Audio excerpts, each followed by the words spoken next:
अनंत करुणानिधि, वात्सल्य वारिधि, सिद्धांत पारगामी, धर्म के स्वरूप को स्पष्ट दर्शाने वाले वीतराग भगवान महावीर स्वामी को भावों से वंदन। वर्तमान आचार्य सम्राट युग पुरुष ध्यान योगी आचार्य सम्राट पूज्य श्री शिव मुनि जी महाराज साहिब के श्री चरणों में शत शत नमन। मम हृदय निवासिनी गुरनी मैया महासाध्वी सरल आत्मा पूज्य श्री वीणा जी महाराज साहिब के श्री चरण सरोजों पे शत शत नमन करते हुए धर्म प्रेमी बंधुओं, माताओं एवं भवी जीवों, प्रतिदिन आप जिन वाणी का पान कर रहे हैं, प्रभु वाणी को श्रवण कर रहे हैं, वीतराग भगवान महावीर की वाणी है कि जो हलुकर्मी आत्मा त्याग के मार्ग को ग्रहण करती है, संयम के मार्ग को ग्रहण करती है, आध्यात्मिक मार्ग पर प्रशस्त होती है, उसका सदैव कल्याण होता है। मैं उम्मीद करती हूँ, आई होप कि आप अपने अपने आध्यात्मिक क्षेत्रों में बैठे हुए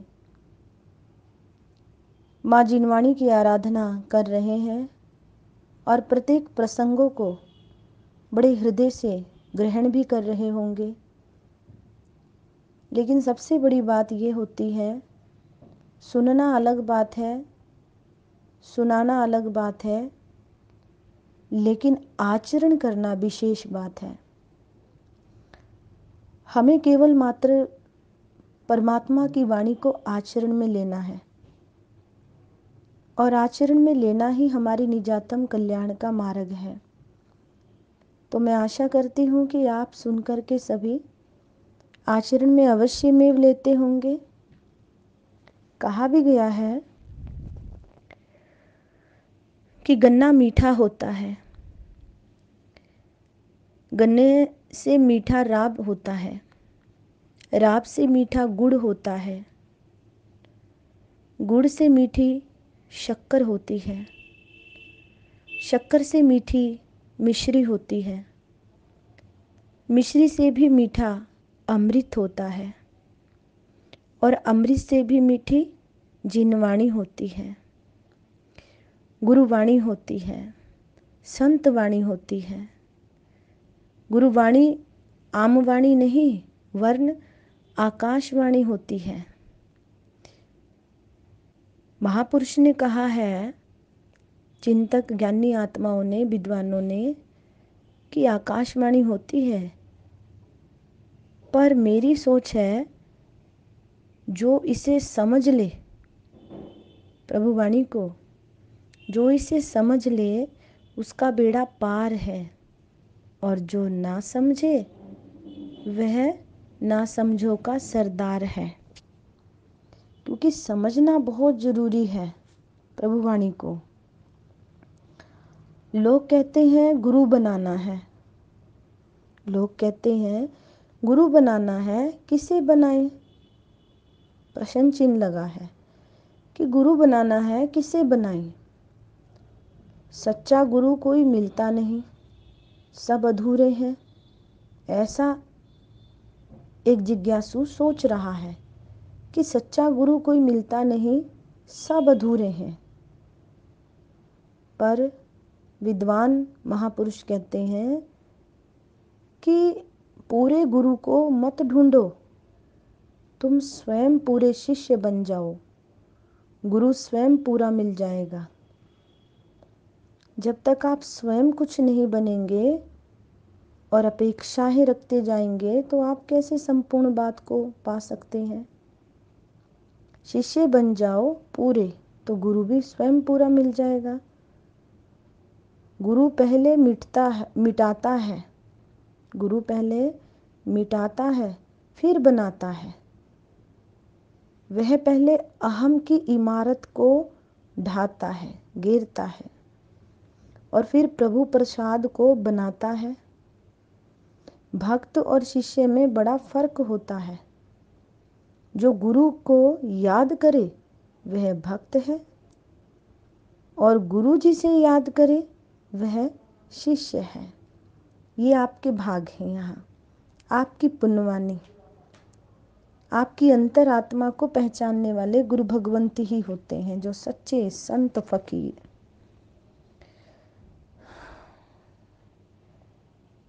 कबीर जी ने कहा है कि कबीरा खड़ा बाजार में, सबकी मांगे खैर, ना काहू से दोस्ती ना काहू से बैर।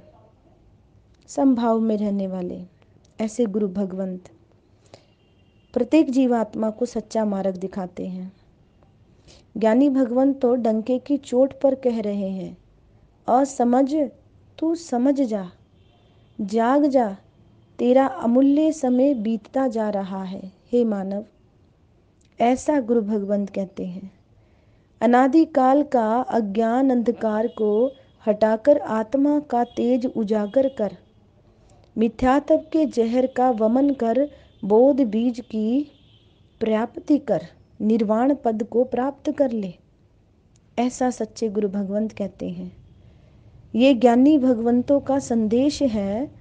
स्वयं का भान होगा तो कहना नहीं पड़ेगा। हीरा खान में से निकलता है तब पत्थर जैसा ही दिखता है। जब ज्ञान पर चढ़ता है, यानी कि सारण पर चढ़ता है, तो उसका तेज झलकता है। उसकी कीमत जोहरी आंकते हैं, उसकी कीमत जोहरी आंकते हैं। जोहरी से पूछ के देखो, किसी के हाथ में हीरे की अंगूठी हो और उस पर आपकी नज़र पड़े, तब आप उसकी कीमत कर लेते हो ना, कि कितने की होगी, इतने की होगी, इतने लाख की होगी। ये अनुमान आप लगाने लग जाते हैं।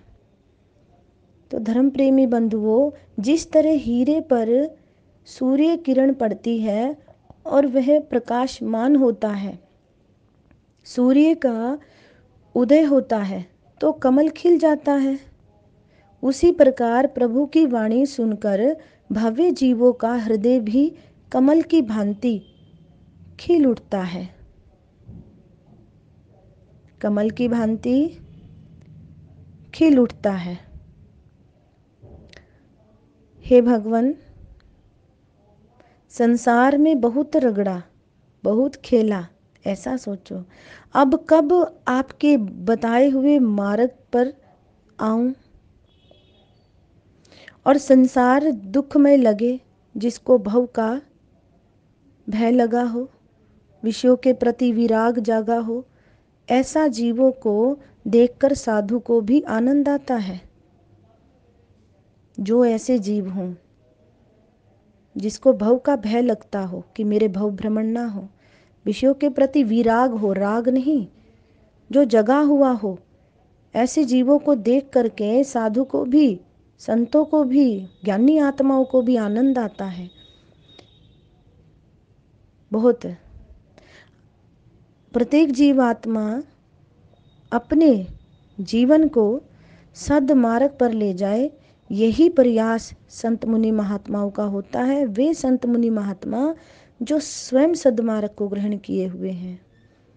संत रूपी वैद्य मुफ्त दवा देते हैं, इनकी कोई फीस नहीं, और भवो भव के रोग मिटाते हैं। संतों की श्रावकों पर कितनी कृपा दृष्टि होती है, श्रद्धालुओं पर कितनी कृपा दृष्टि होती है, भक्तों पर। बार बार आपको निस्वार्थ भाव से जागृत करते हैं। संत आपको बार बार टोकते हैं तो मन में ऐसा भाव नहीं लावें कि महाराज मुझे बार बार टोकते हैं, परंतु आप ऐसा विचार करना कि मैं पुण्यवान हूँ, सो संतों की दृष्टि मुझ पर पड़ी, सो संतों की दृष्टि मुझ पर पड़ी है, और इतने सब श्रद्धालु श्रावक में मेरा नाम उनके मुंह से निकलता है। बंधुओं, इस देह के लिए बहुत किया, अब तो आत्मा के लिए कुछ कर लो। भव भ्रमण कम हो जाए, तब जाकर के हमारे जीवन का सही लक्ष्य संपूर्ण होता है। और सही लक्ष्य संपूर्ण करने के लिए हमें आत्म कल्याण के मार्ग पर अग्रसर होना चाहिए। और इस मार्ग पर चलने के लिए गुरु की आवश्यकता है। ऐसे गुरु जो हमें सद्गति तक ले जाए। महापुरुषों को समझना बहुत ज़रूरी है। अच्छी आदत यदि चढ़ाई है तो बुरी आदत ढलना यानी कि ढलान है। पहाड़ पर सरलता से नहीं चढ़ा जा सकता। चढ़ाई में दम फूलती है, जान निकलती है और ढलान उतरने में कोई मशक्क़त नहीं करनी होती।